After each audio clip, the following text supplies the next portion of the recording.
ಅಂದರೆ immunity power, ಭ್ರಷ್ಟಾಚಾರ ಮಾಡಿಯೂ ದಕ್ಕಿಸಿಕೊಳ್ಳುವಂಥ ಒಂದು ಪ್ರತಿರೋಧ ಶಕ್ತಿ ಬಂದ್ಬಿಟ್ಟಿದೆ.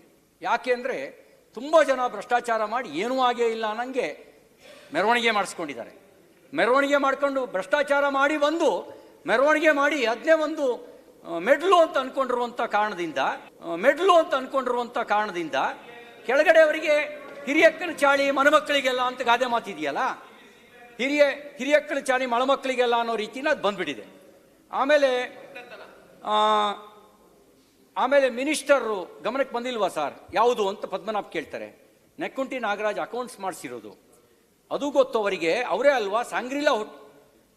ಅಲ್ವಾ ಸ್ಯಾಂಗ್ರಿಲಾ ಹೋಟೆಲ್ಗೆ ಕರೆಸಿ ಮಾತಾಡಿಸಿದ್ದು ಅಂತ ಹೇಳ್ತಾರೆ. ಯಾರು? ಮಿನಿಸ್ಟ್ರೇ ಅಲ್ವಾ ಹೇಳಿ ಮಾತಾಡಿಸಿದ್ದು ಅಂತ. ಹೌದು. ಮತ್ತು ಪರಶುರಾಮ್ ಹೇಳ್ತಾನೆ, ಹೌದು ಸರ್, ಅಕೌಂಟ್ ಓಪನ್ ಆದ ದಿನ ನೆಕ್ಕುಂಟಿ ನಾಗರಾಜ್ ಆಫೀಸಿಗೆ ಬಂದಿದ್ದರು.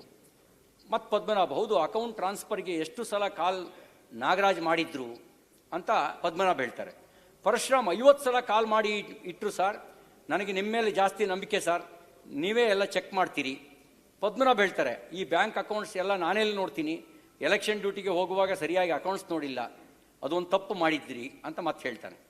ಪರಶುರಾಮ್, ಅಲ್ಲ ಸರ್, ನಾನು ಚಂದ್ರಶೇಖರ್ಗೆ ಹೋಗಿ ಬನ್ನಿ ಅಂತ ಹೇಳಿದೆ, ಈಗ 5 ಕೋಟಿ ಹಾಕಿದ್ದಾರೆ, ಉಳಿದನ ಹಾಕಿಬಿಟ್ರೆ ಸಮಸ್ಯೆನೇ ಅಲ್ವಾ ಸರ್ ಅಂತ ಪರಶುರಾಮ್ ಕೇಳ್ತಾನೆ.